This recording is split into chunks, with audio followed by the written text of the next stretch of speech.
Well, Section 27 and other NGOs say they're distressed the Basic Education Department has failed to fulfil its promise to ensure schools reopen safely. And, of course, it's all been delayed until next Monday. I'm joined now by Section 27's Head of Education, Faranaaz Veriava. Good evening, Faranaaz. Thank you very much for your time. You know, it was over a month ago. The Department of Education was so confident.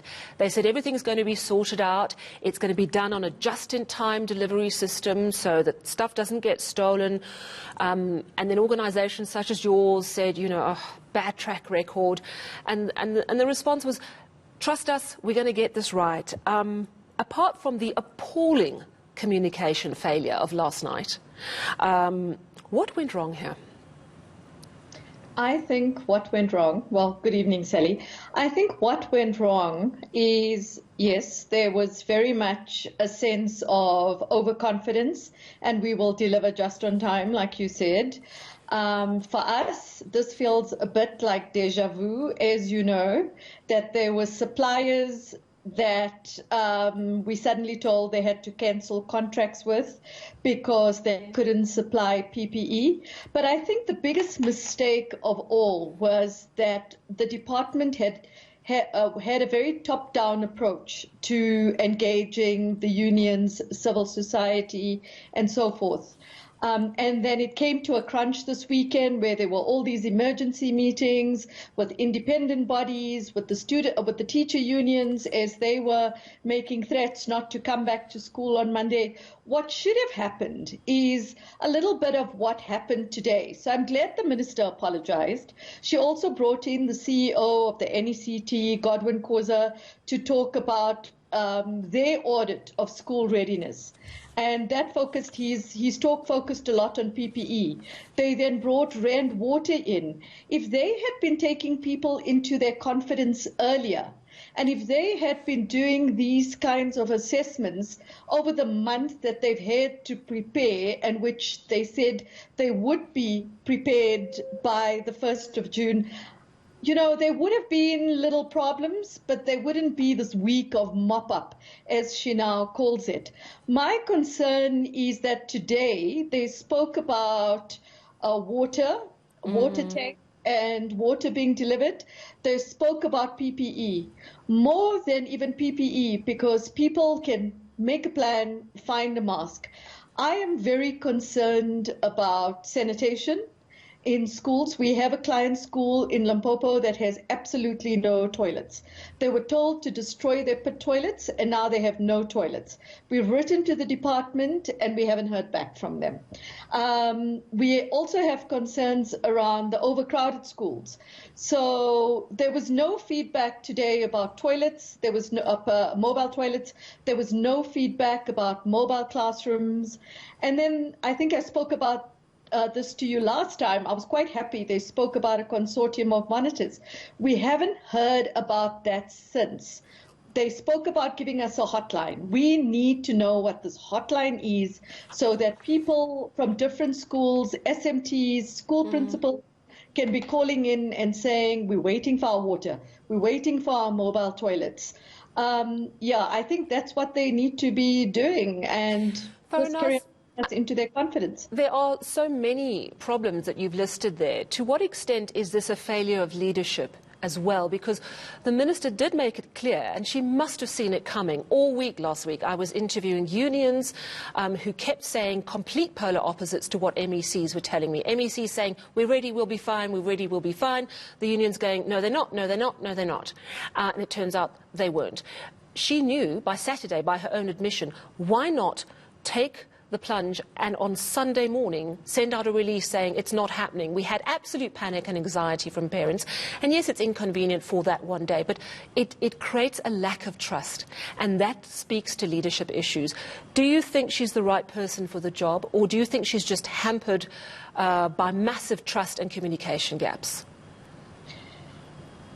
You know, I think that the DBE needs to sit back and really think about how they've managed their communications on this and on issues in the past. I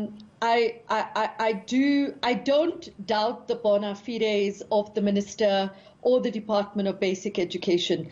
But given the importance of this issue and the way certain things were dismissed around the anxiety of parents, around the anxiety of teachers, I think it's more about the department doing a lot of reflecting on how they have approached this situation, which is such a serious situation where parents are dealing with their most precious persons in the whole world, and where teachers have such a high level of comorbidities, that they need to show a little bit more empathy and commitment to delivery on this issue. The media briefing today at 11 o'clock certainly laid bare the issues around water. Just in the Northwest Province, it sounds like a lot has been done, and you could hear that they've been working flat out to try and get the tankers to the right place. But already the unions are saying June the 8th is not realistic. What do you think? Do you think that June the 8th is just a silly deadline, yet another deadline that is going to be missed, that is going to end up in a big mess? You know, you're talking to someone that's once bitten, twice shy. During the 2012 textbook crisis, when Section 27 had been dealing with the textbook crisis, we got new promises all the time, and each and every one of those promises was broken by the department. So I say that.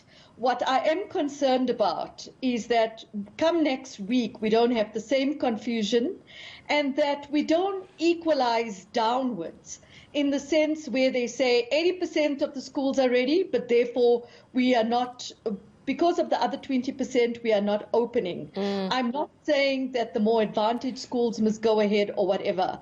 I think that they need to go ahead.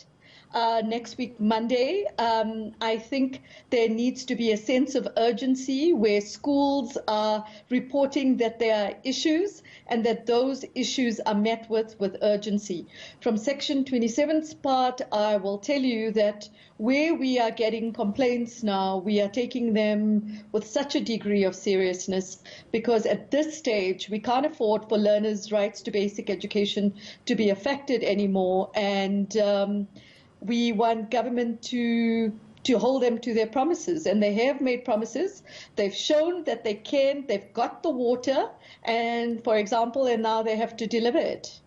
Are you suggesting that the next step might be court action? We're already seeing the Human Rights Commission taking them to court, wanting to keep the schools closed.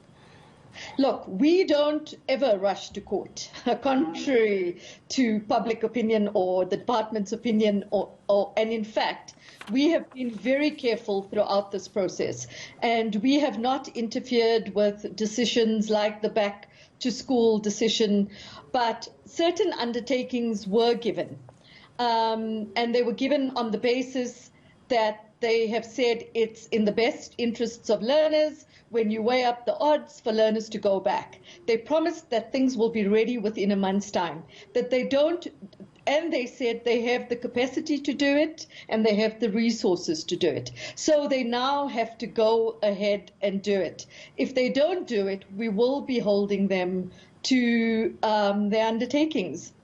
Well, Faranaaz, let's talk this time next week and see how things go, and let's hope it's better. Thank you so much for your time this evening. That's Head of Education for the NGO Section 27, Faranaaz Veriava.